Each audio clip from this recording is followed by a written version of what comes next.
Nggak bisa, Bentar, Ustaz. sebentar. Itu dia. Ah, got it. Udah. And dah. Baik. Satu lagi sebelum kita mulai tentang masalah waktu. Ini harus diulang-ulang karena waktu adalah bagian daripada hidup kita. Bahkan kata Ibnu Qayyim al-Jauziyah, menyia-nyiakan waktu itu lebih parah daripada kematian. Karena menyia-nyiakan waktu memutus diri kita dari Allah dan negeri akhirat.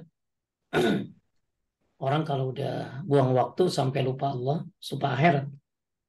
Sedangkan kematian hanya memutus dari dunia dan penghuninya. Kalau orang mati nggak akan pernah putus dari Allah. Orang mati nggak akan pernah putus dari akhirat. Tapi kalau orang buang waktu, bisa lupa Allah, bisa lupa akhirat. Makanya kata Ibnu Qayyim, buang-buang waktu itu lebih berbahaya daripada kematian. Tapi kita akan lanjutkan kajiannya. Kita sampai di pembahasan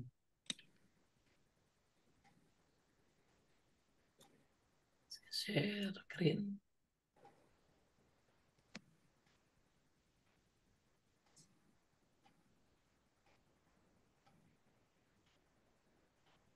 Kelihatan deh. Ya, kelihatan, Ustaz. Tape. Maaf ya, teh lagi peluk nih. Nggak apa-apa, Ustaz. Eh, kita lagi masih di bab tentang hal-hal yang membuat kita bisa mengefisienkan waktu. Maka ini banyak poinnya dan kita sudah bahas sampai poin ke-10. Terakhir itu poin ke-10 itu adalah mengenal metode orang soleh dalam memanfaatkan waktu. Jadi memang eh, bagaimana caranya agar waktu kita ini efisien. Kita sudah bahas dari 1 sampai 10. Nah, sekarang kita bahas nomor 11. Yang yaitu merasa diawasi oleh Allah Subhanahu wa taala. Yang disebut dengan apa? Tahu, TFI disebutnya apa? Kurang tahu, Mas Ustaz. Muraqabah. Apa? Murokobah. Muraqabah. Ya, muraqabah itu merasa diawasi. Ya, jadi bahasa Arabnya merasa diawasi itu adalah muraqabah. Ya. Nah, kalau orang merasa diawasi oleh Allah Subhanahu wa taala bahwa dia waktunya ini buat apa habisnya. Tentunya setiap karyawan kalau ada bos yang ngawasin pasti dia akan melakukan apa teh? Giat bekerja, Ustaz. Giat bekerja. Ya, jadi semua orang kalau ada yang ngawasin giat bekerja. Termasuk semua orang kalau ada CCTV dia akan jaga sikap. Nah, gimana kalau yang ngawasin kita ini Allah?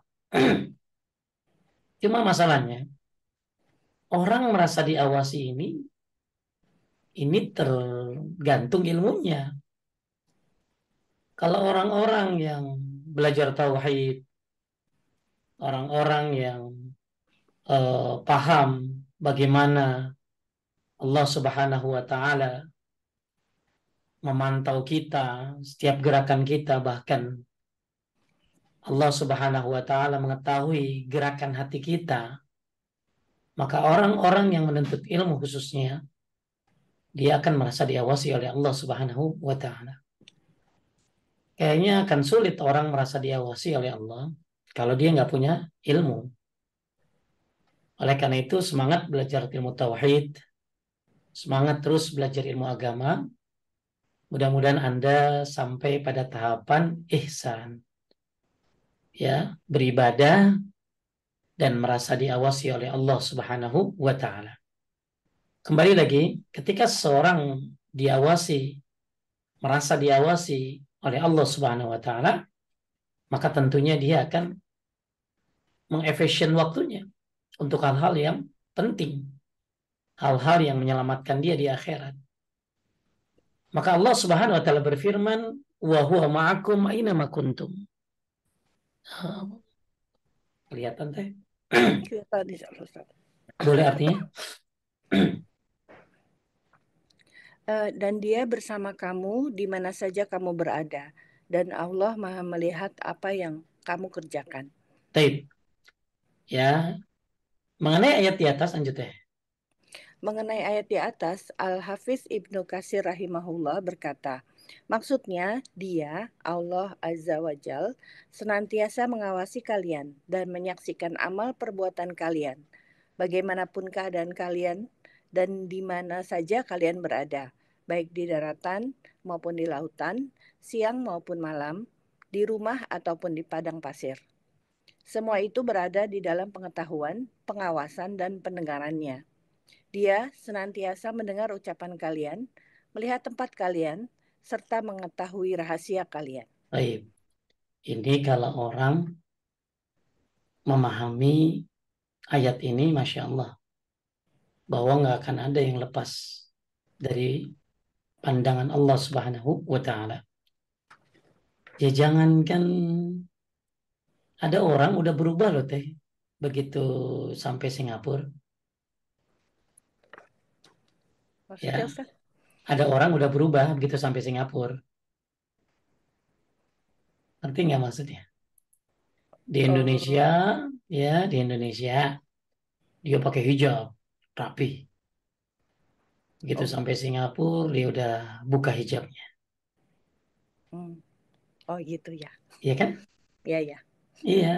pengertian Oh, Ustaz. jangankan kejauhan Singapura, Pak tuh. Lagi kajian bareng saya offline. Ibu itu kelihatannya syar'i banget ya. Syar'i banget. Begitu ketemu di Citos, Cilandak Town Square, Hmm. udah beda lagi dandanannya. Udah sepertinya dandanan syar'i itu hanya di tempat kajian gitu loh. Kan banyak orang maksiat melakukan apa ya, melakukan hal-hal yang dilarang, berjudi kan ke luar negeri. Iya, benar Ustaz. Iya, dia merasa ya nggak akan ada yang kenal dia di luar negeri. Memang nggak ada yang kenal dia di luar negeri. Tapi Allah Subhanahu wa Ta'ala pandangannya memantau diri kita. Jadi memang susah punya sifat muraqabah ini. Merasa diawasi ini. Oleh karena itu kita minta kepada Allah agar terus semangat belajar tauhid, khususnya agar kita merasa diawasi. Dan salah satunya kalau kita pengen memaksimalkan waktu dengan baik, kata penulis Ustaz Yazid bin Abdul Qadir Jawas hafizahullah, supaya waktu ini efisien, sadari bahwa Allah ngawasin kita gitu. Kalau karyawan saja bisa rajin kalau ada pengawasnya, orang yang di sekolah aja tidak bisa nyontek karena ada pengawasnya. Nah, tentunya pengawasan Allah lebih daripada itu. Oleh karena itu, jangankan bicara jauh-jauh ya. Ketika banyak orang berubah di satu tempat, padahal dia di tempat ini begini, di tempat lain berubah lagi, berubah lagi, berubah lagi. Bagaimanapun keadaan kita, dimanapun kita, mau daratan, lautan, mau di rumah, mau di padang pasir, Allah Subhanahu wa Ta'ala mengetahui kita. Bahkan sekarang udah bisa ketahuan kita di mana lewat handphone, betul? Iya. Iya. Sekarang teteh di mana? Tinggal di waktu itu ceritanya ada seorang bapak-bapak yang dicari lah sama istrinya. Lalu saya punya jamaah yang ahli IT. Saya bilang, cariin Pak, di mana tuh lakinya? Nomor teleponnya berapa, Ted? Saya kasih nomor teleponnya, langsung. Oh, di sini, Ted. Dia lagi di sini. Itu pakai handphone aja sekarang orang bisa ketahuan. Bagaimana pandangan Allah Subhanahu wa Ta'ala terhadap kita. Oleh karena itu, siapa yang bisa memiliki perasaan merasa diawasi oleh Allah Subhanahu wa Ta'ala, maka akan banyak berbuah kebaikan insya Allah. Lanjut ya, tidak diragukan lagi.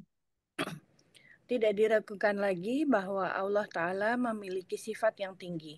Sungguh Rob pemilik langit dan bumi adalah zat yang maha mengetahui, senantiasa mengawasi hambanya, dan paling keras siksa dan hukumannya. Apabila seorang hamba yang lemah memperhatikan bahwa Robnya senantiasa mengetahui perkataan, perbuatan, dan niatnya, maka hatinya akan menjadi lembut, merasa takut kepada Allah, dan berusaha memperbaiki amalnya semata-mata karena Allah Ta'ala. Baik. Ya, nah ini sifat apa tadi teh namanya? Muraqabah. Murokobah. Merasa diawasi, ini bagus banget. Apalagi di zaman now. Kita lihat ayat-ayatnya yang buat masalah muraqabah ini. Sebentar.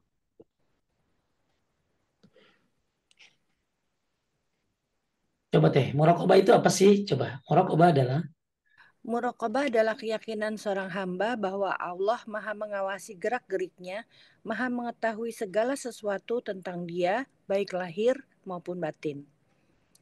Dalam bahasa Arab biasa dikatakan raqoballah fi di amri. amrihi, yang berarti seorang hamba takut kepada Allah pada setiap tindakannya karena merasa diawasi olehnya. Jadi muraqabah itu keyakinan seorang hamba bahwa Allah mengawasi gerak-geriknya, lahir dan batin. Nah, Ibnu Qayyim rahimahullah mengatakan muraqabah ialah keyakinan serta pengetahuan kuat yang dimiliki seseorang hamba bahwa dia selalu berada dalam pengawasan Allah Azza wa Jalla, baik dalam hal yang diketahui dan dapat dilihat oleh manusia maupun yang dirahasiakan dari mereka. Kita di dalam kamar aja teh sendiri, ya,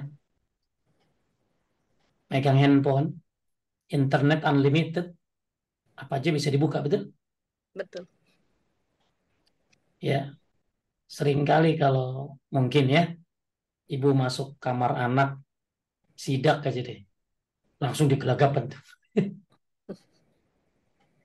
Ya, jadi banyak orang eh, di kala sendiri saja di kamar, nggak usah di luar negeri ya, dia sudah sudah melihat tabiatnya, tabiatnya sendiri gitu. Makanya kata ulama salaf nih teh, kalau orang pengen tahu katanya di alam kuburnya kayak apa, maka lihat di alam kubur kita sendiri kan teh, Iya. sendiri kan, oke, nggak akan berdua, nggak akan tiga. Maka jadi bagaimana keadaan kita di alam kubur nanti? Lihat bagaimana kita lagi sendirian di rumah kita. Kalau kita di rumah sendirian di kamar dalam keadaan bertakwa kepada Allah, maka di alam kubur pun seperti itu. Tapi kalau kita di dalam rumah, di kamar sendirian, dalam keadaan sendirian, melakukan banyak hal dilarang, nah ditakutkan nanti di alam kubur juga begitu. Paham teh? Paham Ustadz, insya Baik. Allah. Jadi yang bikin saya ngeri kalau lagi mau macam-macam sendirian tuh ikut ingat itu kayak kata-kata itu deh. Nanti lu di alam kubur kayak apa? Gimana lu lagi sendirian sekarang? Kalau ternyata lagi sendirian sekarang kamu dalam keadaan bertakwa kepada Allah, maka mudah-mudahan di alam kuburmu pun kamu dalam keadaan bertakwa, dalam keadaan bahagia. Tapi ketika kamu dalam keadaan sendiri di rumah, di kamar, lalu menerobos segala kemaksiatan dengan internet, dengan handphonemu, maka takutnya nanti seperti itulah keadaanmu di alam kuburmu. Penuh dengan siksa maksudnya. Iya. Nah, itu jadi sebuah apa sih teh ya? Sebuah quote juga buat kita gitu loh. Karena orang sendirian, makanya safar sendirian itu dilarang teh. Hmm, Kenapa? Karena dia akan bisa dengan mudahnya melakukan kemaksiatan. Apalagi punya duit gitu loh. Maka safar tuh sunnahnya bertiga. Kenapa? Karena kalau ada yang salah temannya dia akan saling mengingatkan. Kalau sendiri kan ya namanya orang sendiri teh, nggak ada yang ngawasin, nggak ada suaminya. Iya. Iya, ya manusia, manusia itu kan ya ada saat iman naik, ada saat iman turun. Makanya gimana kita efisien waktu? Salah satunya adalah dengan punya keyakinan bahwa Allah mengawasi kita. Nah, kita lihat ayatnya. Di sini, nah ini nih.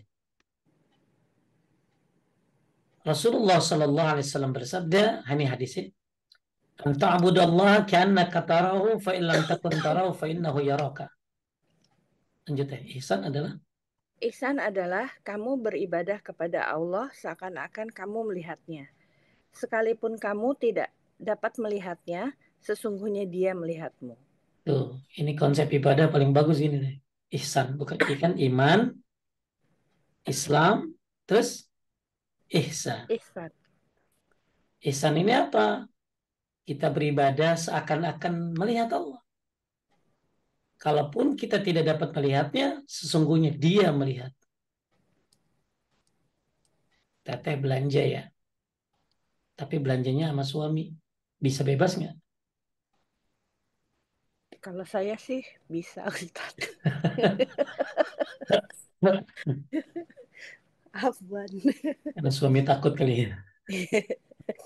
Jadi orang kalau ibadah, kalau kalau belanja ada suami mungkin ya kagak enak juga kalau beli mahal-mahal kayak gitu. Ya. Suami saya sayang. Taib. Nah, makanya ada di dalam Al-Quran Allah berfirman, wa kana Allah ala kulli syai'in raqiba, dan Allah Maha mengawasi segala sesuatu. Wa alamu anna Allah ya'lamu ma fi anfusikum fahzaruhu wa alamu anna Allah ghafurun halim. Artinya teh, Dan ketahuilah bahwasanya Allah mengetahui apa yang ada di dalam hatimu. Maka takutlah kepadanya dan ketahuilah bahwa Allah Maha Pengampun lagi Maha Penyantun. jangankan tindakan gerakan kita, kita buka HP gitu ya. Jangankan masalah tindakannya, gerakan kita apa tadi? Hati kita saja Allah bisa ketahui. Hati kita saja. Terus ada lagi nih, ya'lamu kha'inatal a'yun wa ma tukhfis sudur. Artinya, Dia mengetahui pandangan mata yang khianat dan apa yang tersembunyi di dalam dada. kita teh ketemu temen, apa kabar Cin? Besti sehat. Cipika-cipiki. Hati nggak ada yang tahu kan? Iya, benar Ustaz. Ya kan kalau ketemu heboh ibu-ibu. Ya, tapi hati siapa yang tahu? Cuma Allah. Makanya Allah mengetahui mata pengkhianat. Mata pengkhianat itu gini teh. Lagi dia sama teman-temannya ngobrol, ada cowok ganteng nggak dilihat sama dia. Kenapa? Karena banyak temennya. Tapi begitu teman-temannya pada menang, dia gini dikit ya. Itu namanya apa tadi? Mata pengkhianat. Mata pengkhianat.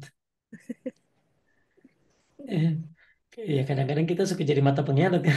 Iya, benar Ustaz. Astagfirullah. Benar, mata pengkhianat itu luar biasa. Ya, jadi kalau lagi bareng-bareng ya jaim dong. Tapi begitu melek dikit temannya, ya maka Allah mengetahui mata-mata pengkhianat. Jangankan gerakan kita, matanya aja kan ibu-ibu matanya banyak isyarat ya. Iya. Ya, ibu-ibu kan matanya cuma gitu-gitu doang aja udah isyarat itu. Maka Allah Maha mengetahui bukan hanya gerakan badan kita, mata kita bergerak atau mata pengkhianat, Allah Maha mengetahui. Hati aja Allah tahu. Makanya di sini ya lanjut ya, ingatlah Ingatlah wahai saudaraku, Allah Maha mengetahui isi hati setiap hambanya. Maha mengetahui rahasia alam semesta yang terpendam. Maha mengetahui setiap jengkal gerakan manusia. Dan Allah menjaga setiap jiwa terhadap apa yang mereka perbuat. Baginya, setiap batin dan rahasia hati sama jelasnya dengan apa yang ditampakkan atau lahiriah hamba. Baik. Makanya bagus teh kalau kita lagi sujud baca doa Allahumma gfirli zanbi kullahu dikkahu wa jillahu wa walahu wa akhirahu wa alaniyatahu wa sirrahu. Ya Allah ampuni dosaku semuanya yang besar, yang kecil, yang awal, yang akhir, yang kelihatan, yang dan tidak kelihatan. Itu kan doa sujud tuh. Allama Muhammad Al-Amin As-Sinkiti berkata, seandainya manusia benar-benar menyadari bahwa Allah tidak pernah jauh dari hambanya, sedetik pun, tidak pernah terluput dari melihat para hambanya sekejap pun, meyakini bahwa penciptanya selalu mengawasi gerak-geriknya, mulai dari ucapan, perbuatan, bahkan lintasan hati dan pikirannya, maka niscaya dia hanya takut kepada Allah, dengan takut itu dia pun akan memperbaiki seluruh amalnya.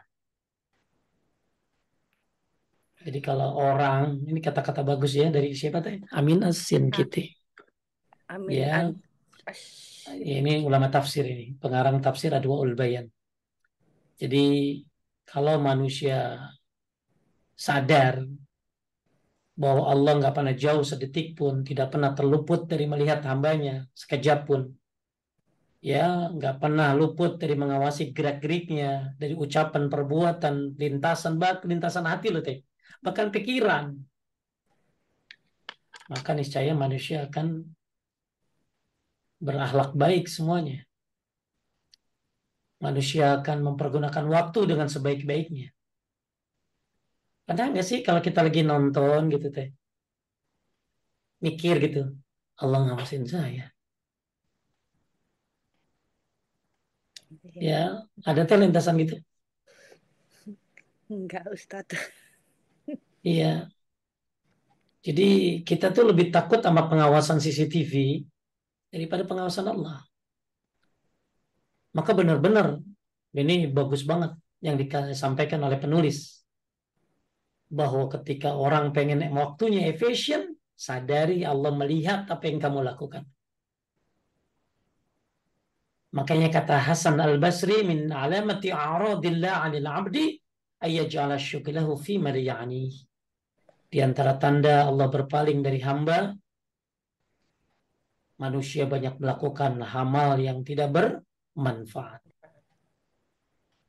Maka hati-hati ketika kita banyak melakukan amal yang tidak bermanfaat, Allah berpaling dari kita. Naudzubillah.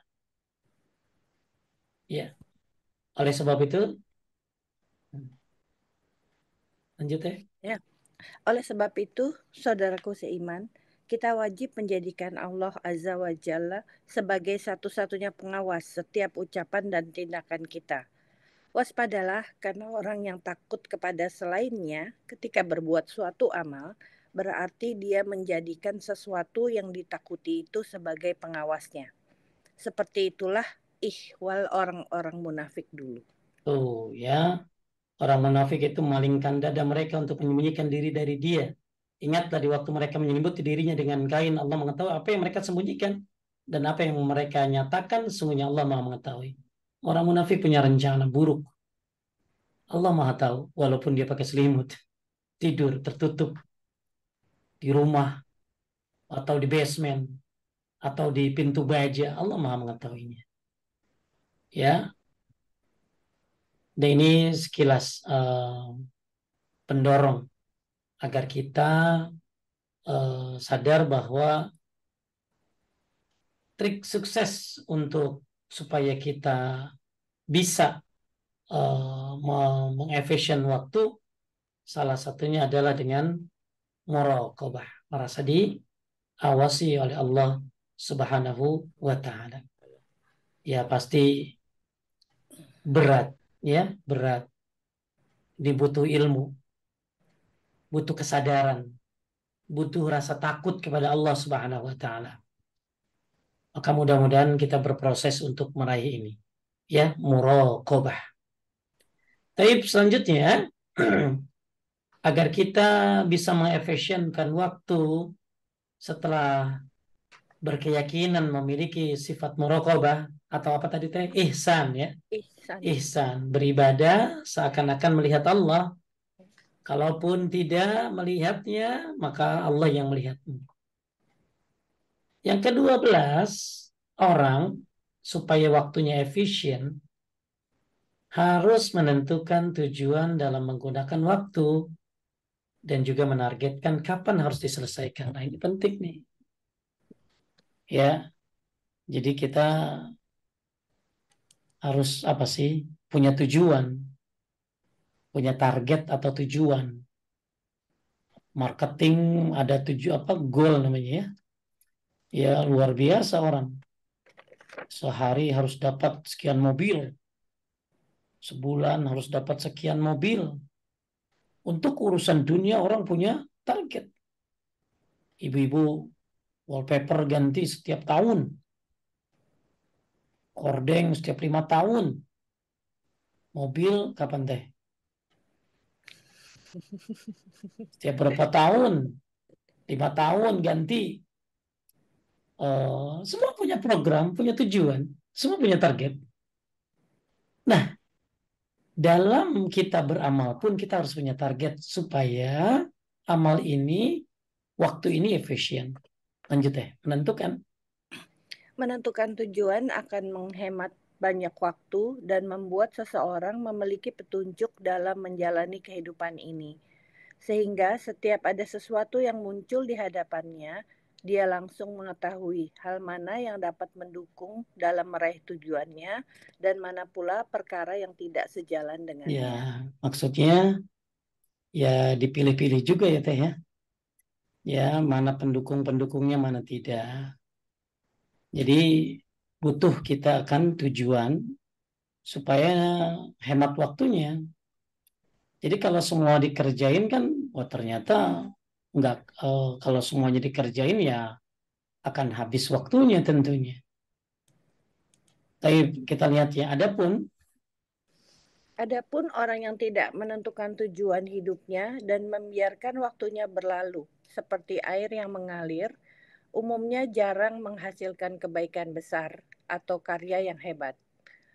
Orang itu bagaikan perahu yang berlayar tanpa arah, terombang-ambing oleh ombak lautan dan dihempas oleh gelombangnya. baik ya,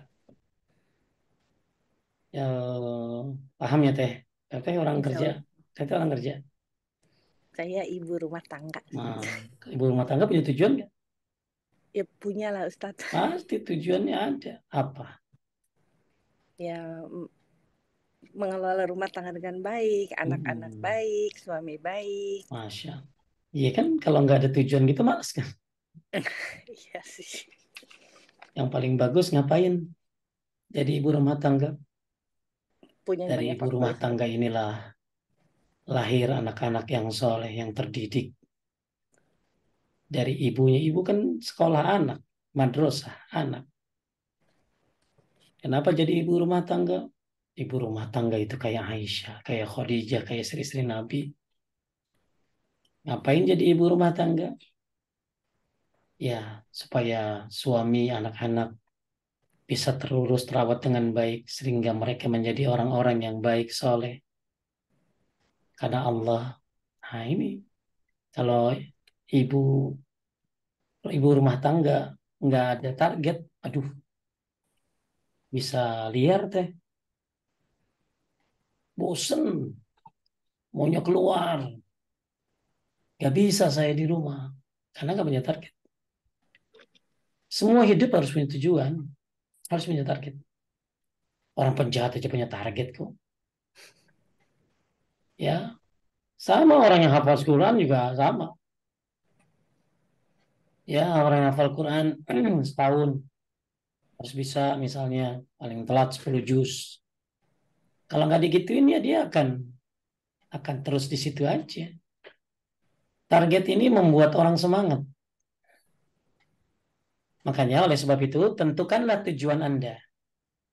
Arahkanlah langkah Anda ke sana. Tidak ada yang harus dilakukan setelah itu selama tiap hari Anda terus membuat langkah baru yang mengarah kepadanya. dengan izin Allah Anda akan sampai di tempat yang dituju meskipun jalan yang ditempuh sulit dan terjal. Jadi penulis lagi ngajarin kita bahwa kita kalau gunain waktu ini harus pakai tujuan gitu loh. Saya belajar apa nih menuntut ilmu, ya harus pakai target. Ya menuntut ilmu harus ada target. Jangan sampai menuntut ilmu nggak ada target. Targetnya apa menuntut ilmu? Bisa ngamalin, bisa paham, ya bahkan ya bisa masuk surga gitu lah. Semua tujuan. Ya Anda mau ngapain nih? Makanya kata kata orang-orang bisnis ya, orang yang apa hidup tanpa target, tanpa tujuan itu kayak orang yang apa ya? Katanya kayak sayur tanpa garam gitu.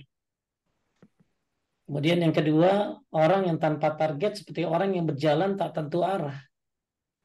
Berjalan sesukanya tanpa ada yang dituju.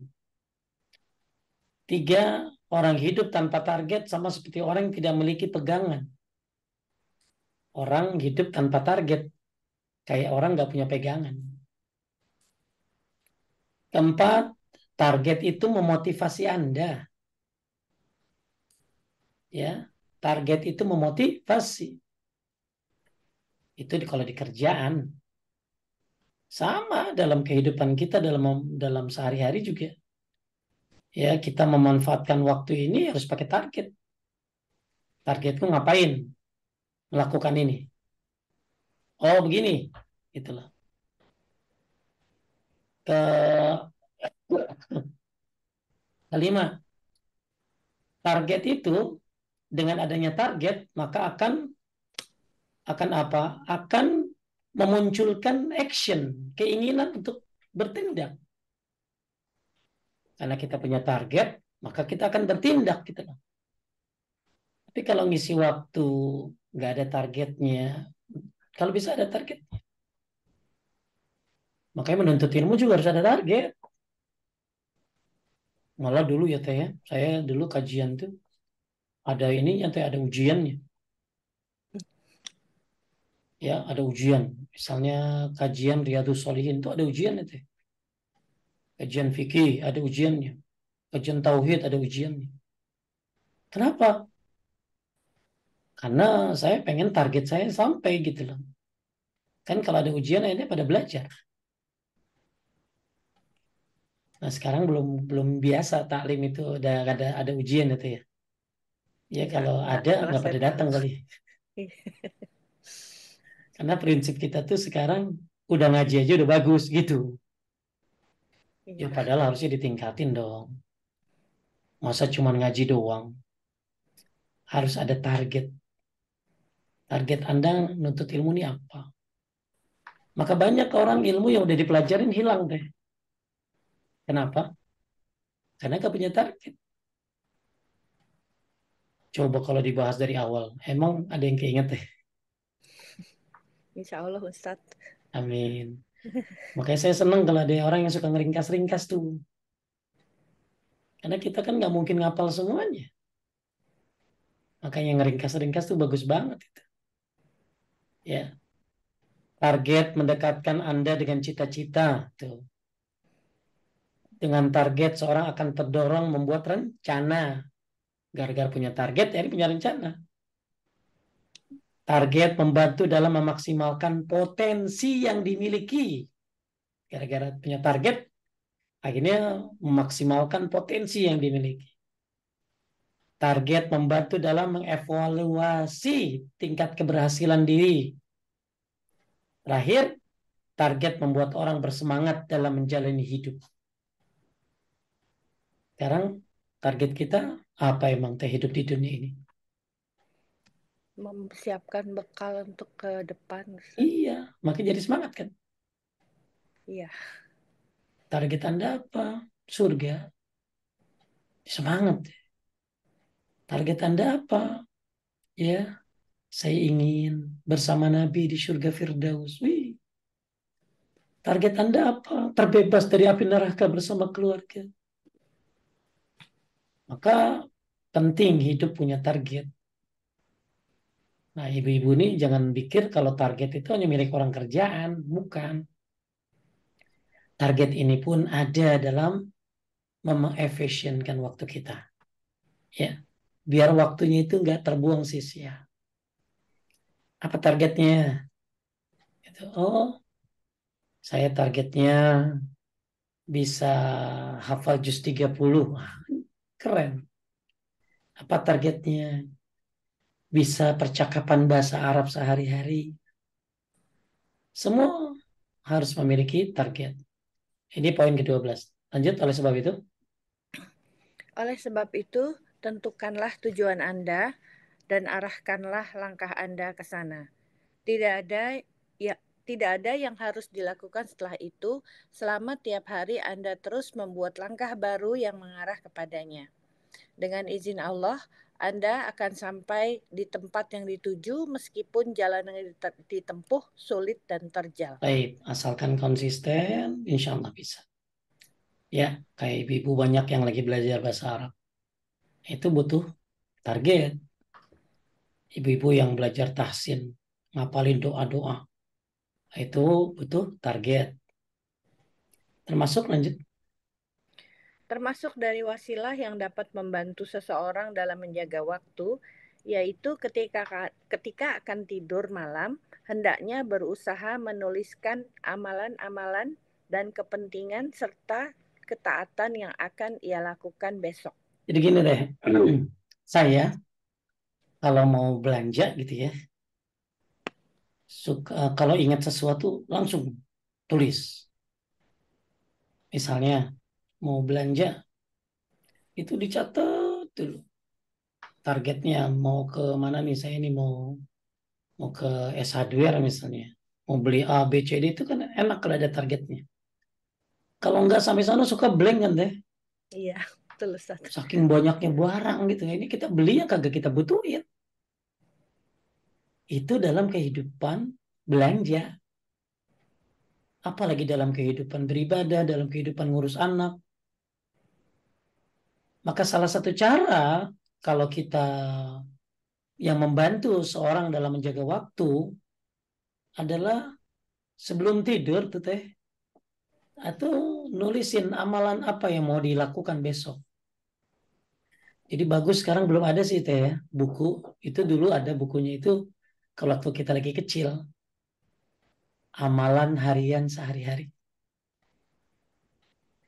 Jadi bagus juga tuh teh kalau kita punya ini hari apa nih teh? Hari Senin Ustaz. Senin Senin tanggal 24 September. 24 September agenda besok. Ini kan udah ada tuh tulisannya tuh agendanya sehari-hari tuh ada 30 gitu. Ya. Nah, yang kita bisa kerjain apa tuh? Sholat subuh ke masjid buat laki-laki, contreng, contreng, contreng. Itu kan anak kecil dulu begitu kan? Oh iya, iya Ustaz. Kalau lagi Ramadan, Iya, lagi Ramadan juga. dengerin ceramah, apa judulnya.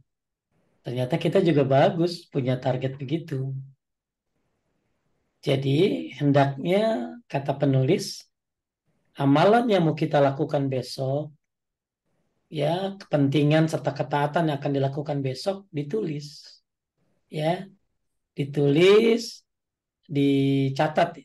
Catatan ini hanya untuk dirinya saja, tidak boleh diketahui orang lain, khawatir akan timbul rasa ujub ria. Iya. Ya, dengan cara mencatat seperti ini memiliki beberapa faedah. Jadi kita akan coba, saya nggak tahu, mungkin mudah-mudahan ada ibu-ibu terinspirasi bikin catatan. Dulu perasaan pernah ada teh, diari seorang muslim. Hmm, Itu dari mulai subuh ya teh, ya? iya. Dari mulai malam, maaf, dari mulai malam. Dari mulai subuh apa tahajud ya terus apa lagi terus dicatat ada catatannya gitu loh. Nah dia ngisi ngisi ngisi ngisi ngisi udah apa yang belum nih ya apalagi yang wajib-wajib yang sunnah-sunnah sedekah dan lain-lain pokoknya itu sehari bisa ada ratusan kerjaan itu Nah, mungkin kita bisa mencatat apa yang akan kita laksanakan besok. Nah, ini mungkin ya, entahlah. Mudah-mudahan suatu saat kita bisa ketemu tuh ya, diari seorang Muslim. Ya, Teh, pernah ada seorang, saya dulu pernah kaget ketika masuk sebuah kamar seorang nenek-nenek, Teh. Itu ada kayak tulisan di penjara. Kalau di penjara kan ada angka 1115 coret gitu ya. Iya, iya. Ya, berarti kan udah berapa hari gitu lah. Mm-mm. Ah, nah itu di kamar nenek itu teh, ya, tapi bukan di dinding. Itu ada catatan kayak begitu. Itu catatan apa? Ternyata itu catatan teh. Nenek itu udah hatam berapa kali? Masya Allah. Ratusan. Yang nyatet bukan neneknya, karena neneknya dia udah pikun, tapi nggak pikun baca Qurannya. Jadi dia pikun sama yang lainnya, tapi yang baca Quran nggak pikun. Jadi setiap hatam anaknya cucunya ya nyatet kayak orang penjara gitu ya. Ya. Jadi penting bagi kita untuk ada yang bocor? Nggak ada ya. Enggak usah. Mungkin nanti ya kalau Teteh punya ini ya, punya ide ya, atau jamaah punya ide, yuk kita apa sih kita bikin, bikin apa Teteh?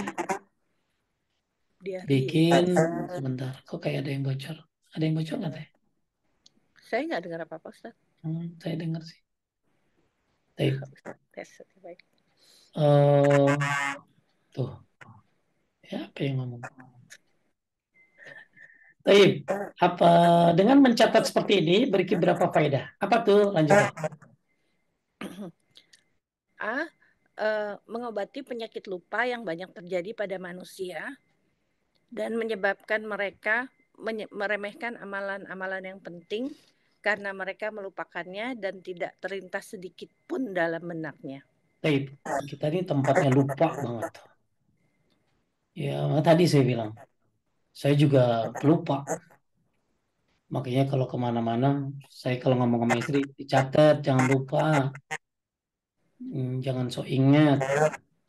Kita nih udah tua, gampang lupa. Enak tuh kalau punya catatan apa, oh ini, selesai. Baru nyari yang lain. Nah, ini, jadi kenapa kita butuh catatan-catatan agar apa tadi?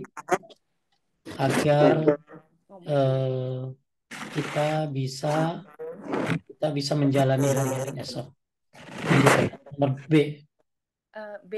Merupakan cara untuk mengatur waktu agar tidak hilang begitu saja.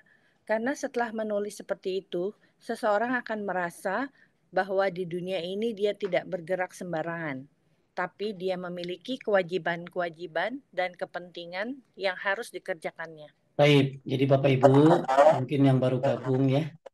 Jadi kita lagi bahas gimana amal ini biar efisien. Salah satunya apa yang kita rencanakan besok harus dicatat. Kalau susah pakai catatan, pakai voice teh.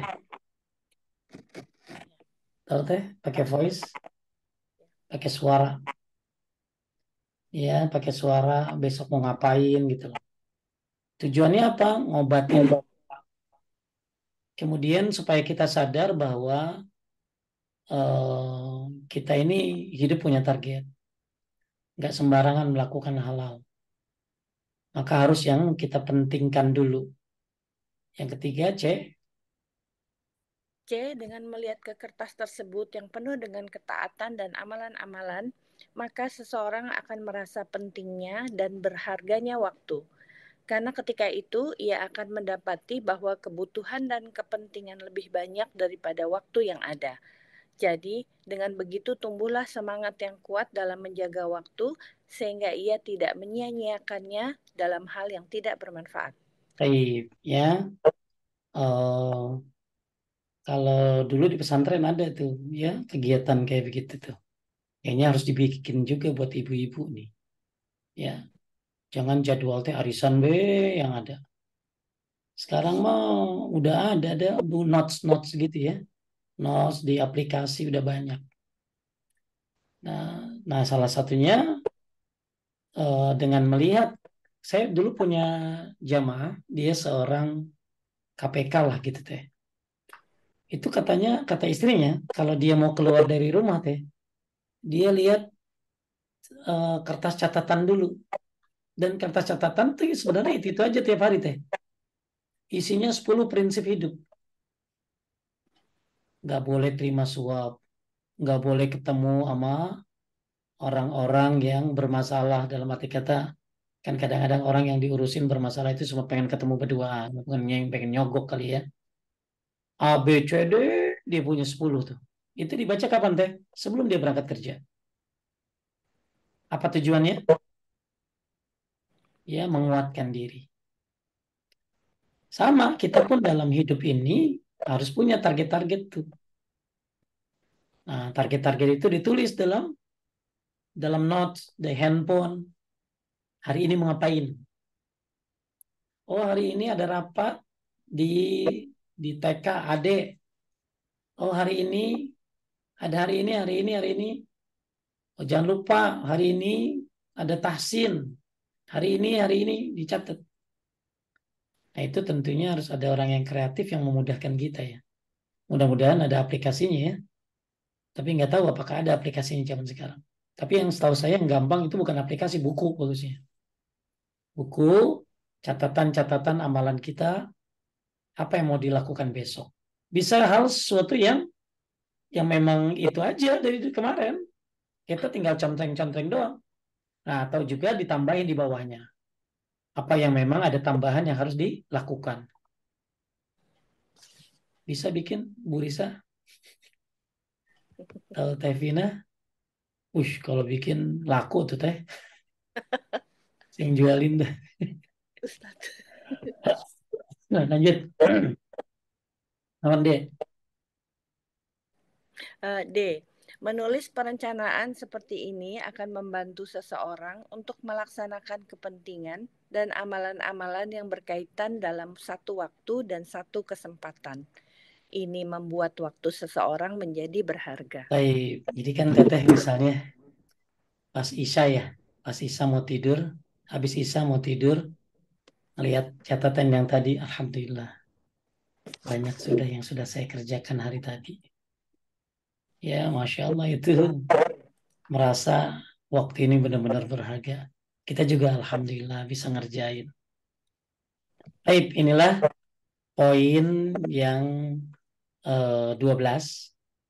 Bagaimana waktu bisa efisien setelah kita punya keyakinan muraqabah, merasa diawasi.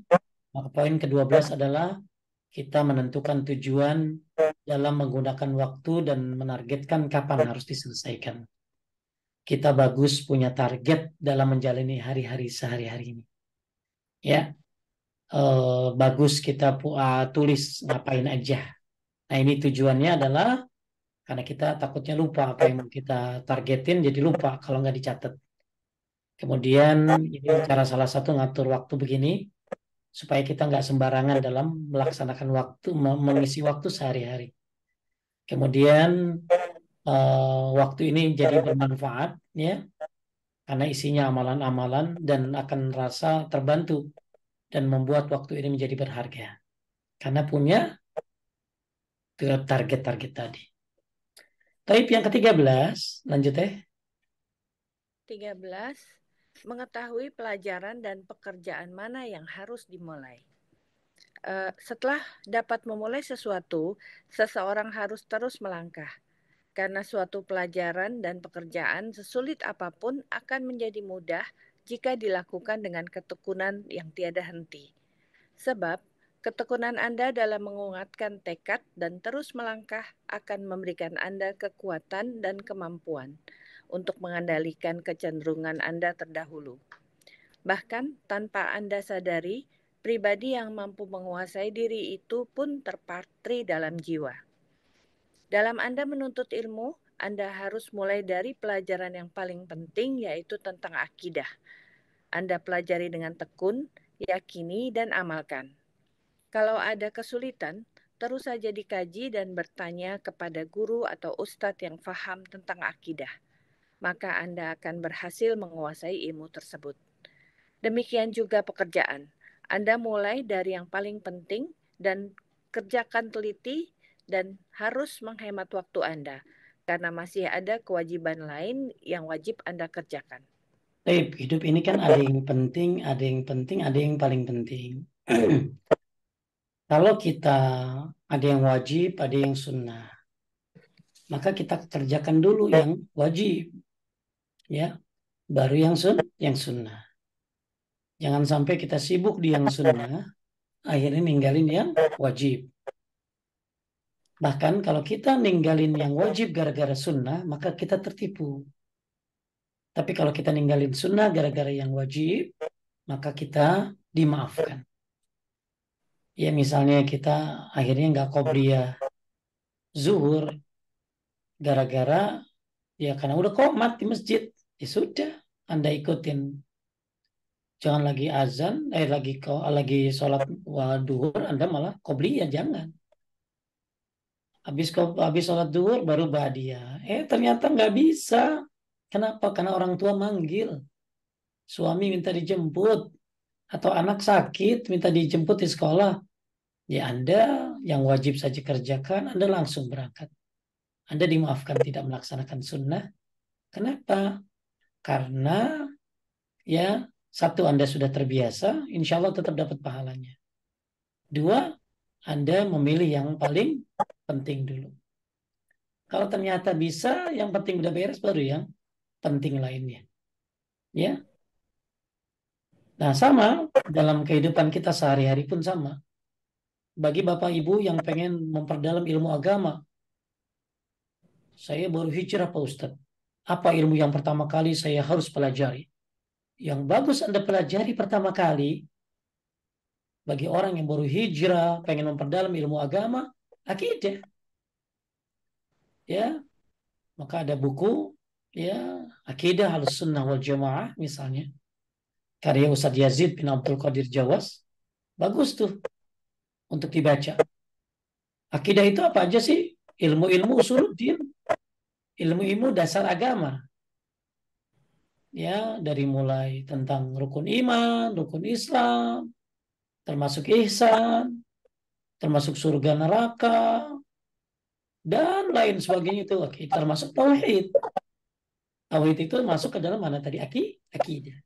Tauhid masuk ke dalam akidah. Nah, dan tekunin dulu tuh. Ya, tekunin dulu ya, sedikit demi sedikit. Ya, sampai dikuasain, sampai mantep. Baru deh ilmu yang lainnya. Karena ilmu yang terpenting dalam agama adalah apa tadi teh namanya? Akidah, Ustaz. Ilmu akidah. Di dalamnya ada apa tadi teh? Tauhid, dasar-dasar agama, gitu loh. Ya, banyak pembahasan akidah itu. Bahkan surga neraka itu kan, surga dan neraka itu kan akidah kan? Ya, nah ini. Jadi eh kadang-kadang kan suka ibu-ibu suka punya pilihan. Mau kajian mana gue ya? Kajian sholat jenazah, apa kajian bahaya-bahaya syirik? Jawab teh.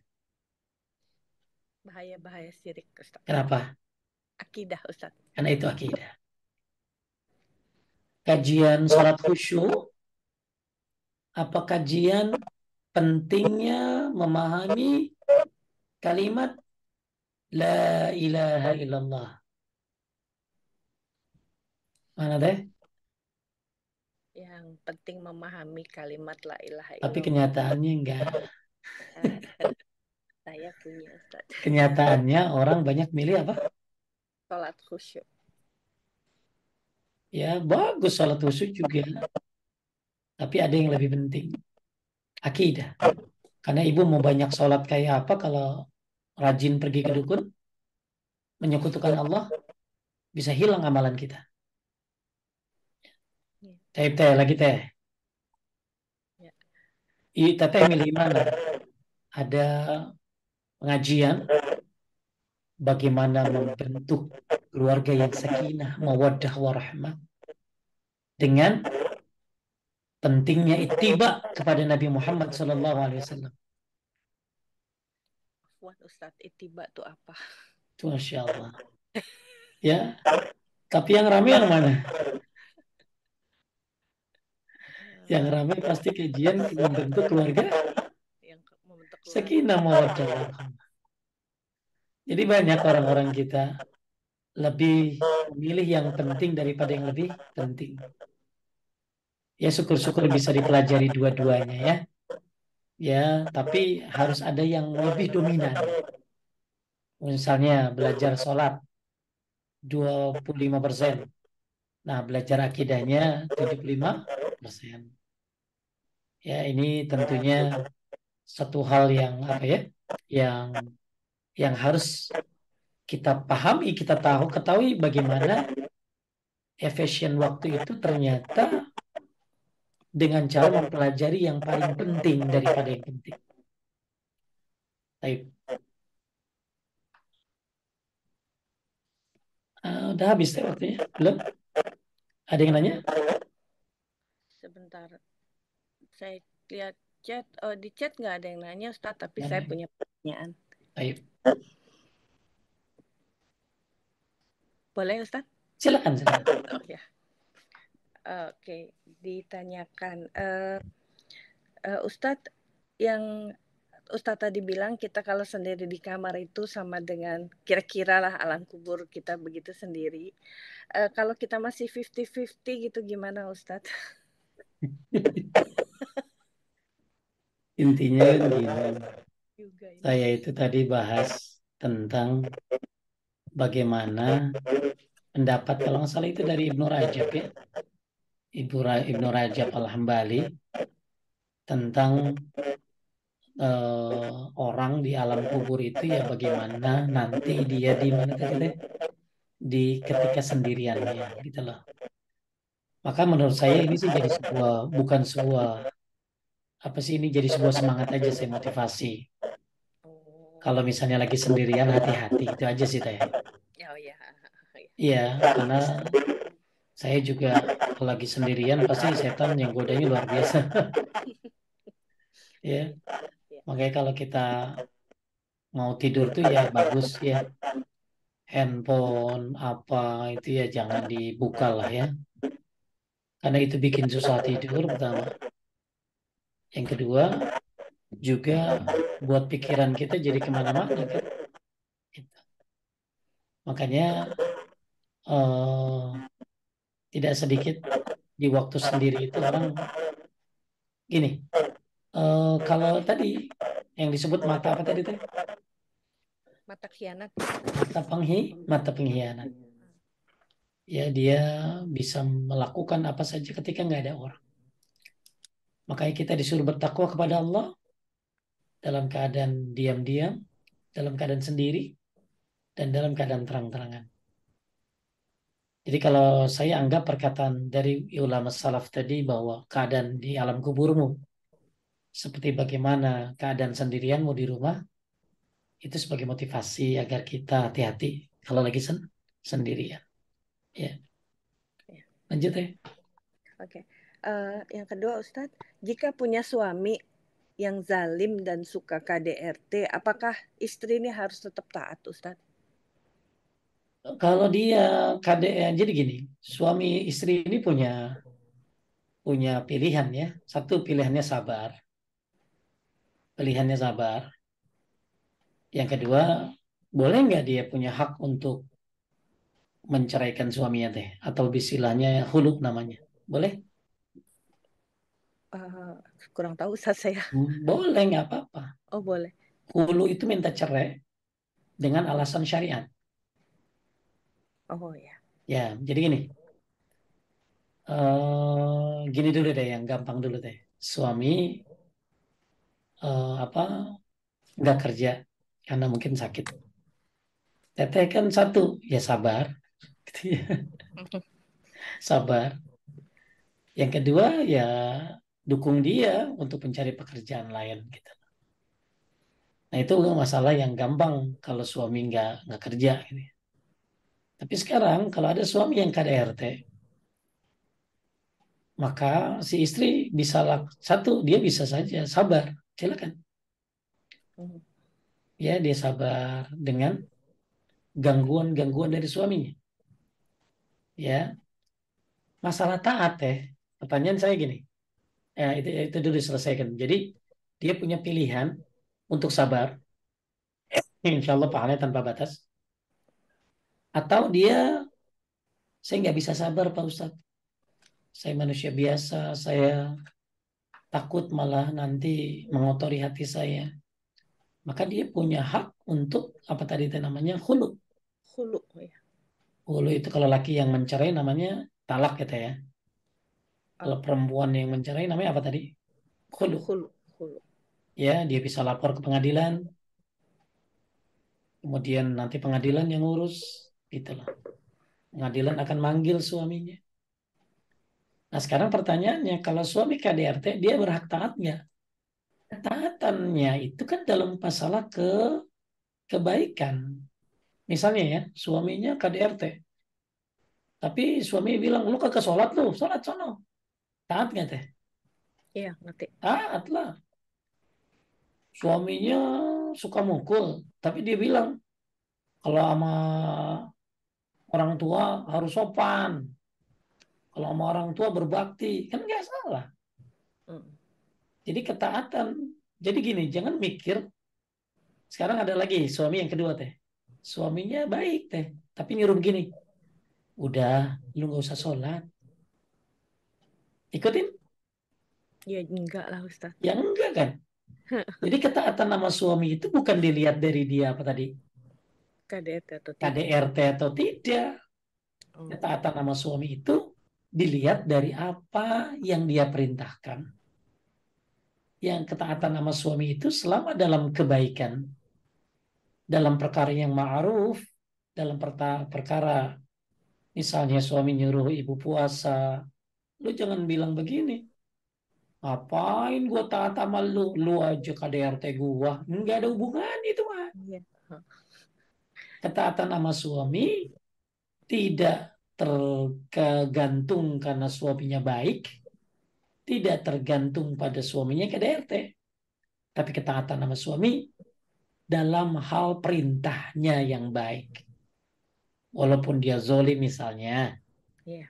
tapi dia bilang, jangan lupa ya, bayar putang puasa Ramadan kamu tuh tahun kemarin. Ya, tapi sambil nabok gitu deh. Ya naboknya dosa lakinya, Iya. tapi perintahnya baik kan. Dia suruh bayar utang puasa.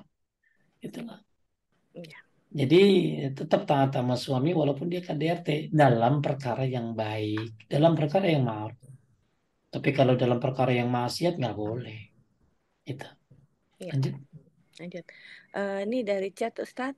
Kalau di tengah sholat mukena talinya lepas atau sarung merosot, kita betulkan dulu, lanjut sholat atau diulang dari awal. Betulin, lanjut sholat. Selama tidak terlalu lama teh. Ya, misalnya sarungnya merosot. Langsung ambil gitu loh. Jangan dibiarin dulu. Oh. Ya, jadi aurat yang terbuka, yang tidak terlalu lama, ya, apalagi cuma apa tidak terlalu lama, maka segera di apa yang tadi teh, di misalnya ya, Dibetulkan. ibu Hah, lagi sholat rambutnya kelihatan dikit ya, iya. tiba-tiba dia sadar, langsung dibenerin gitu lah, langsung diiniin, nah terusin aja, ya, Hmm. terusin aja. Kalau tidak terlalu lama dan tidak kelihatan semuanya, paham gak teh? Iya, Ya paham kalau Ustaz. misalnya dia kelihatan semuanya, misalnya Kayak gitu. mukenanya ditarik anak misalnya ya, Hmm. Lepas tarik ya. anak sampai kebuka semuanya gitu tuh. Ya, terus sampai tarik-tarikan nama anak sama mamanya. Itu mau ulangi dari sholatnya dari awal. Iya. Karena kelihatan auratnya banyak, Hmm. kemudian dalam waktu yang mungkin lama. Jadi kalau Anda sholat kelihatan auratnya, lalu Anda mau mengulangi sholatnya, itu boleh. Ya, apalagi kalau kelihatannya apa tadi teh? Banyak, banyak. ya, Dan kemudian lama. lama, maka itu diulangi. Tapi kalau sedikit kayak ibu-ibu kan kakinya suka kelihatan ya teh, ya? Iya, benar. Kelihatan, dia suka kelihatan gitu. Terus dia Atau jari nongol gitu. akhirnya dia apa dia tutupin gitu, gitu tahiyat akhir. Nah, Hmm, itu nggak apa-apa terusin aja. Lanjut. ya. Eh, ini ada dua yang mirip Ustadz. Ustadz, hati yang kadang berkhianat atau tidak suka, apakah juga dihisap? Dan bagaimana, tunggu, bagaimana mengendalikan dua hal ini? Apakah cukup dengan istighfar? Dan target yang kedua ini Ustadz mirip sih sebenarnya. Coba Target satu-satu dulu ya, maaf tadi saya kurang paham. Hati yang hati yang kadang berkhianat atau tidak suka, apakah juga dihisap? hati termasuk Bagaimana? ya itu belas sarair. Semua rahasia nanti akan diungkap oleh Allah. Rahasia ya teh. Rahasia Iya, kan ada di mana? Di hati. di hati. Nah sekarang masalahnya bedain antara hati ketetapannya dengan lintasan teh. Paham nggak? Bisikan gitu Ustadz ya. Lintasan hati. Lintasan hati tuh misalnya lihat orang jelek hati langsung ngomong dikit. Oh iya. Astagfirullahaladzim. Itu was-was namanya. Paham nggak? Hmm. Kita kalau lihat sesuatu gitu ya. Terus akhirnya di hati nggak suka. Terus kan itu mah lintasan lintas. Jadi bedain antar ketetapan hati dengan lintasan hati. Kalau lintasan hati kan cuma lewat doang gitu loh. Oh. Kayak ada di pikiran sedikit sebentar gitu loh. Mhm. Nah itu selama tidak dilakukan, diucapkan, dimaafkan. Kalau apa tadi Telin? Lintasan. Ini lintasan. Lintasan. Selama nggak diapain teh? Nggak Selama dilakukan, tidak nggak diucapkan. dilakukan, Saya tanya, teteh diucapkan. ada was-was nggak di hati? Ada Ustadz banyak. Ada kan? Diucapin nggak? Enggak. Enggak sih. Dilakukan? Enggak. Enggak juga. Diyakini? Enggak Tidak. juga. Ya kan itu setan kerjaannya begitu. Setan Oh, itu suka ngasih apa namanya? Was-was. was-was. Setan itu suka ngasih lintasan-lintasan pikiran, lintasan-lintasan hati. Makanya dimaafkan kalau tidak dilakukan dan diucapkan. Apa ya? Iya. Tidak dilakukan dan diucapkan. Ya, jadi kalau dia dapat lintasan hati lalu diucapkan, nah ini jadi lain lagi urusannya gitu. Mhm. Karena nggak ada orang yang selamat dari lintasan hati ini. Iya. Maka semua orang lah, termasuk saya, ada was-was. Ada yang Mhm. bisikin, ini kan Iya. di hati tuh. Ada yang ngomong gitu loh. Ya kita cuekin tuh. Nggak usah dianggap. Ya, Mhm. kita kita bicara auzubillahi minasyaitonirrajim. Jadi lintasan hati selama tidak dilakukan, tidak diucapkan, dan tidak diyakini, maka itu dimaafkan. Iya. Tapi kalau ketetapan hati, nah lain lagi tuh. Itu mah hati masalahnya hati kotor. Iya. Ya, emang hasad. Ya, di hatinya tuh ada gejolak. Ya, benci banget nih sama orang gitu loh. Nah ini jadi dosa, jadi penyakit gitu mah. Bisa dibedakan ya, Teh, ya, antara Bisa nih lintasan Ustadz hati ya. dengan ketetapan hati. Kalau ketetapan hati ini dia punya tabiat jelek gitu loh. Iya. Di hatinya itu ada sombong, ya ada apa? Ada dengki gitu loh. Nah ini. Tapi kalau lintasan hati kan cuma lewat doang biasanya. Nah, itu was-was biasanya. Iya Ustadz. Jadi maka hati-hati dengan ketetapan hati. Hmm. Lanjut. Eh, ini saya jadikan satu karena mirip-mirip Ustadz. Baik. Eh, ini yang rasa malas, eh, sorry, saya bacain aja deh. Target memunculkan action, tapi kadang ada rasa malas di dalam hati. Bagaimana caranya menghindari ini? Apakah ini adalah gangguan setan? Seperti mirip seperti Ustaz. Baik. Gimana tadi? Oh, iya. Target, Ustaz bilang tadi target memunculkan action, Ah, tapi kadang ada rasa malas yang di dalam hati. Apakah ini adalah lintasan hati yang seperti Ustadz bilang gangguan setan atau memang sifatnya Ustadz? ya kalau misalnya dia memang sifatnya rajin, ya kalau dia memang sifatnya rajin, lalu kemudian ada godaan seperti itu di lintasan hatinya, itu bisa jadi setan. Tapi kalau dia emang orangnya pemalas, gitu, kemudian tiba-tiba ada lintasan hati begitu, apa dia orangnya males, udah bikin target. Nah, ini intinya orang kalau diharapkan ya, siapa yang sudah punya target harusnya dia beraksi untuk mencapai targetnya. Kalau dia punya target, beraksi itu namanya harapan teh. Tapi kalau dia punya target tapi tidak beraksi, itu namanya hayalan, halu. Halu. Saya ulangi ya, roja dan anania. Kalau roja itu dia berharap, tapi dia melakukan. Kita berharap kepada Allah masuk surga, kita berharap kepada ampunannya, kita lakukan apa yang diperintahkannya.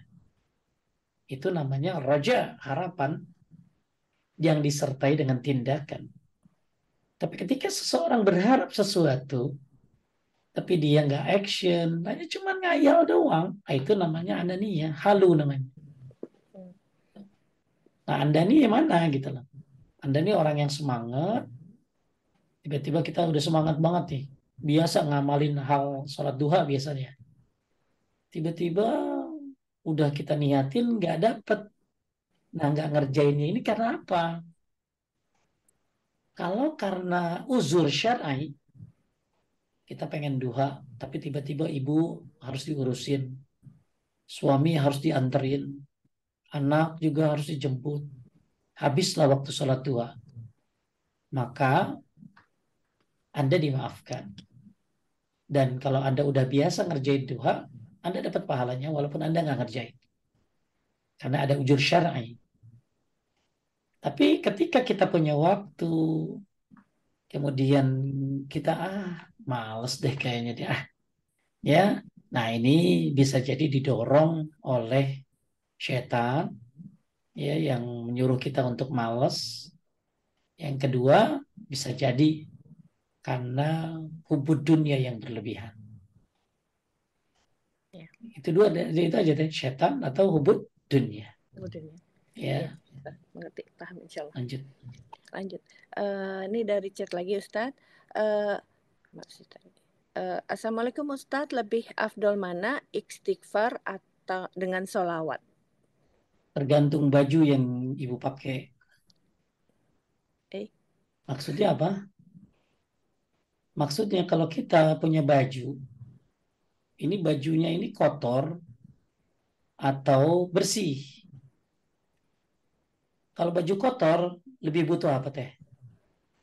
sabun, Sabun. Kalau baju udah bersih, butuh apa? butuh Minyak, wangi-wangi, minyak wangi. minyak wangi. Maksud saya gini, kalau kita banyak dosa, maka bagus banyakin istighfar. Ya, karena apa? Karena baju kita kotor. Kalau kita memang sudah, ya bukan nggak ada dosa, tapi pengen bajunya sudah agak bersih, maka lebih butuh minyak wangi. Maka baca zikir-zikir yang lain. Itu hanya sebuah perumpamaan. Akan tetapi sebenarnya istighfar fungsinya beda, salawat pun fungsinya beda. Dan sebenarnya istighfar ini punya banyak keutamaan. All in one ada di istighfar. Cuman orang kita itu cuman tahu istighfar itu ngapusin dosa doang. Nah, ini salah. Banyak keutamaan istighfar itu.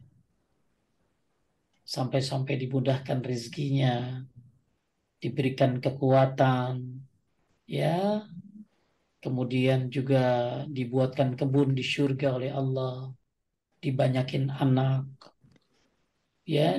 Jadi banyaklah keutamaan istighfar itu. Banyak banget tuh keutamaan istighfar itu. Salawat juga banyak keutamaannya. Nah sekarang saya tanya Teteh, Teteh punya punya punya punya apa sih? Punya proyek dua. Kebiasaan kita untuk dunia itu proyek itu diambil dua-duanya Teh. Kenapa untuk proyek dunia kita ambil dua? Untuk proyek akhirat kita pilih Salah satu. pilih-pilih gitu loh. Hmm. Kenapa ibu nggak banyakin istighfar juga, nggak banyakin sholawat juga gitu loh. Ya, jadi karena dua-duanya ini punya keistimewaan dan keagungan masing-masing. Sholawat ya banyak keutamaannya, istighfar juga banyak keutamaannya. Kalau saya mah sikat semuanya deh. Ya, jadi kalau ibu tanya lebih afdol mana, ya semuanya bagus ya. Lebih utama semua utama. Yang lebih utama lagi adalah tauhid gitu loh. Jangan sampai dia baca sholawat, dia banyak istighfar, tapi dia menyekutukan Allah. Nah, ini salah dia baru. Iya. Wow, sholawatnya ribuan Pak Ustadz. Emang siapa yang nyuruh ribuan? Oh, istighfarnya banyak Pak Ustadz, ratusan ribu. Tapi dia kedukun member. Nah, ini jadi masalah. Jadi istighfar ini kan ada waktunya. Kapan waktu istighfar? Habis apa di waktu sahur, setelah melakukan amal soleh, itu bagus istighfar.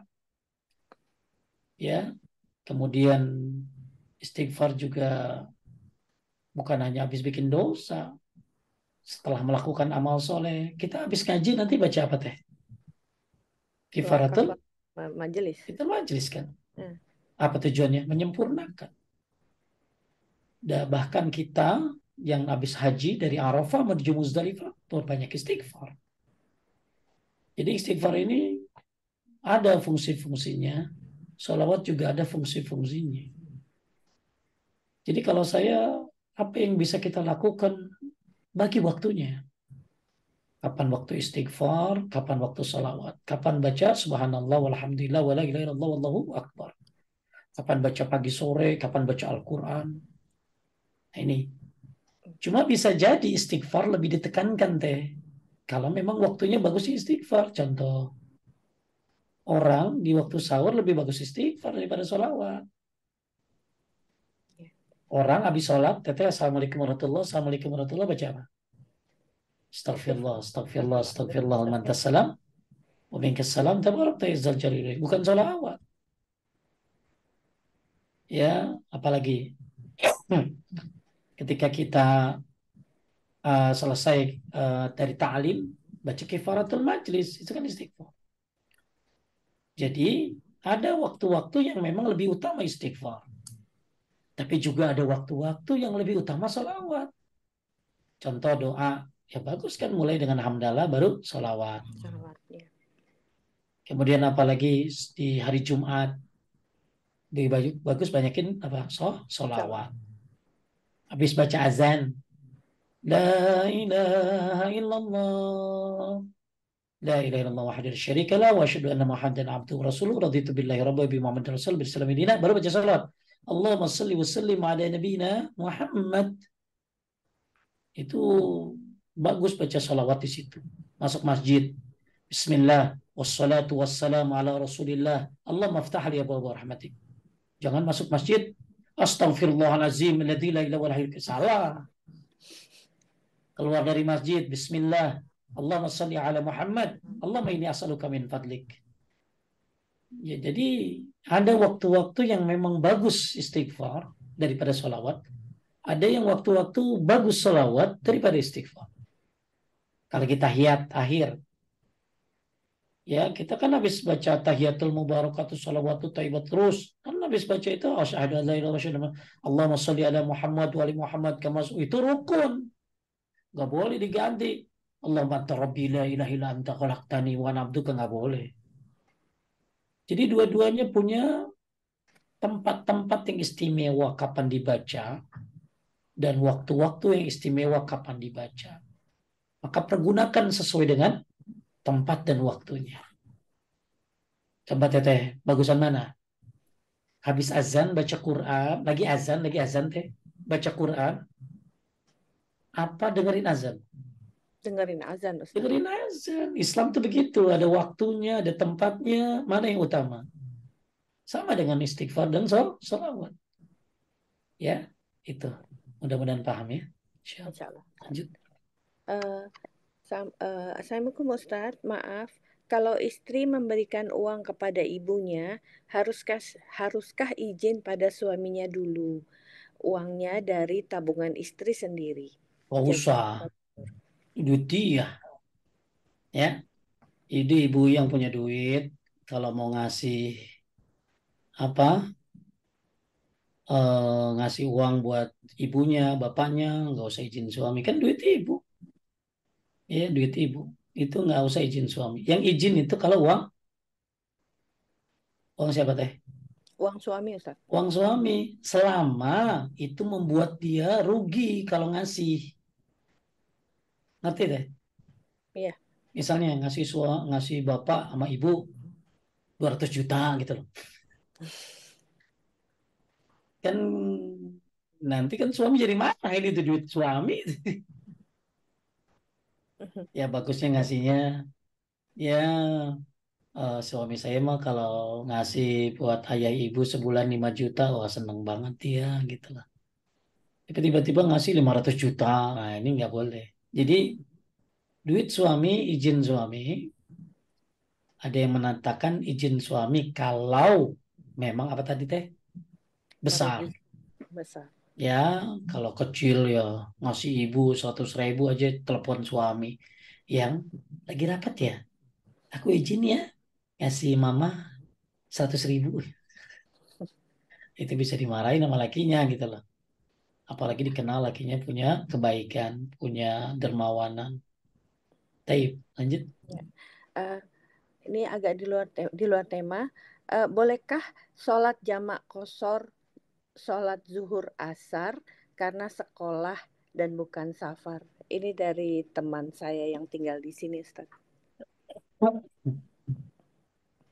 Kalau dia dia kan gini teh.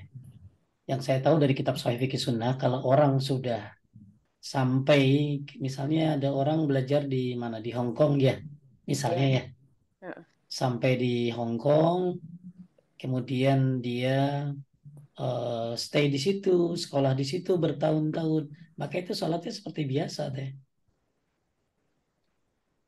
Sholatnya berarti normal gitu loh teh, paham? Ya, paham. Tapi kalau saya pergi ke Hong Kong misalnya, terus karena ada undangan kajian di sana cuman seminggu ya, saya boleh kosor jamaah kosor ya, karena saya akan balik lagi kan. Ya, Tapi kalau dia dalam waktu yang lama dan stay di sana, maka lebih baik dia sholat seperti biasanya. biasa. Ya, seperti biasanya. Lanjut, Oke. Masih boleh berapa Ustadz? Masih ada 3 pertanyaan ini di sini di chat. boleh agak cepat. Oke. Eh, Assalamualaikum Ustadz. Alumni kuliah saya buat grup tahsid di Google Meet. Lalu mau bersilaturahmi nginap sehari tapi diingatkan ibu-ibu ajak suami. Tapi ada juga yang suami sudah meninggal. Apa saya nanti ditanya tidak ada mahram, tapi di acaranya diarahkan jamak kosor dan tausiah. Apakah saya dosa Ustadz? Kalau perjalanannya safar, seorang istri bagus bawa suami. Kalau nggak ada suaminya, bawa anaknya yang laki-laki, ya, atau siapa yang mahramnya yang laki-laki. Tapi kalau nggak ada, nggak usah ikut, Bu. Ya, kalau nggak ada mahramnya, nggak usah ikut. Ini alumni kuliah. Nanti di sana ketemu mantan gimana? Ya, nanti di sana apa yang dibicarakan? Ya, hati-hati. Ya, kalau ada reuni-reuni itu hati-hati. Ya, nggak sedikit cerita-cerita CLBK cinta lama bersemi kembali. Walaupun udah nenek-nenek. Ya, taib. Jadi lebih baik nggak usah ikut kalau nggak ada mahram ibu. Tapi kalau saya penting nggak gitu loh. Ya kalau nggak penting ya mendingan ini kan tahsin ya, grup tahsin, ini grup baca Quran. Hmm, tapi kalau misalnya memang harus ketemuan ya, ada mahramnya nggak apa-apa. Terus jangan lupa bukan hanya masalah mahram, Anda bisa jaga diri, ya jaga diri dari hal yang dilarang. Yang terakhir, ya hati-hati, ya dalam dalam arti kata penting nggak di sana gitu. Kalau memang nggak penting, banyak hal yang bisa dilakukan tentunya. Lanjut. Ya. Eh, Bismillah. Izin bertanya Ustadz, apabila seorang mempunyai perasaan hasad tapi tidak diucapkan, tapi bisa terlihat dari sikap dan perilaku orang tersebut, apakah termasuk dosa khianat dan mampu menimbulkan penyakit ain? Ya, jadi gini, setiap orang itu ada hasadnya teh. Betul nggak? Ya. Setiap orang itu ada hasadnya. Tapi yang bijak itu yang menyembunyikannya, tidak mengungkapkannya, tidak dari lisan ataupun dari gerakan-gerakannya. Jadi ya udah, hasad itu ada.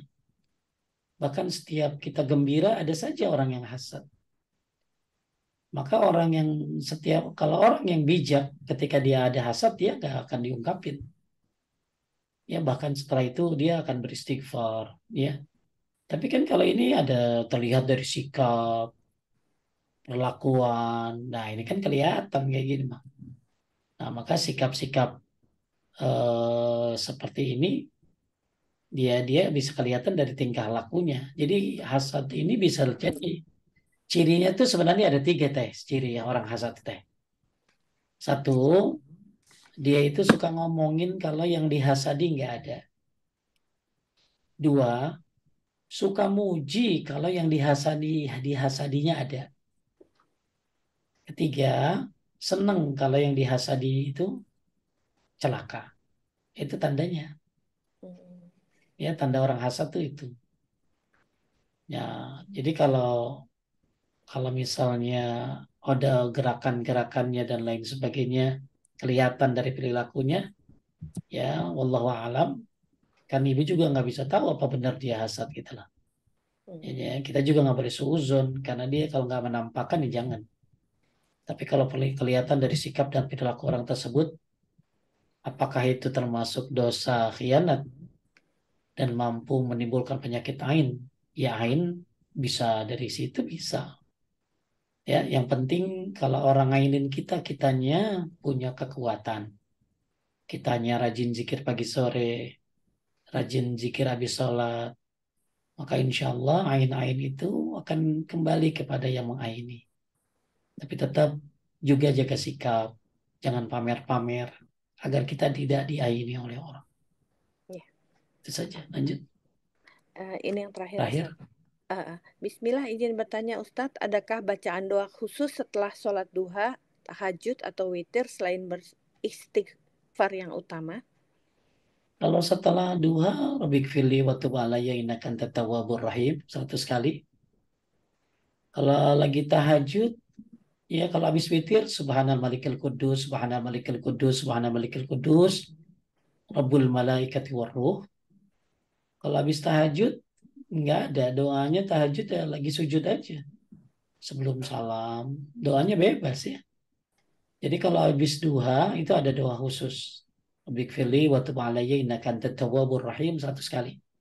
Sunnahnya begitu. Habis witir juga ada. Ya, Subhanal Malikil Kudus. Ya, 3 kali. Kemudian habis tahajud. Nah, kalau habis tahajud ya doa bagusnya bukan habis tahajud doanya. Lagi tahajud, lagi sujud. Sebelum salam, banyakin doa. Ya, banyakin doa. Tapi kalau misalnya dia mau berdoa apa Ustaz setelah tahajud? Setahu saya boleh. Karena kan bagus di sepertiga malam itu berdoa. Ya, bahkan saya dengar kajian Ustadz Firanda, kalau misalnya ada orang nggak bisa sholat tahajud, tapi bisa berdoa, yang dengan doa aja. Ya syukur-syukur dia bisa doa, bisa tahajud. Tapi kalau nggak bisa, ya dia berdoa saja. Nah doanya apa? Doa apa aja? Nggak ada doa khusus. Ya, kalau istighfar itu bagusnya di waktu sahur jam 4 ya menjelang azan ya 10 menit 15 menit sebelum menjelang azan. Taib. Mudah-mudahan dimudahkan Bapak Ibu untuk bisa memahami apa yang sudah disampaikan. Semoga kita bisa menjadi orang yang merasa diawasi, insya Allah. Bismillah.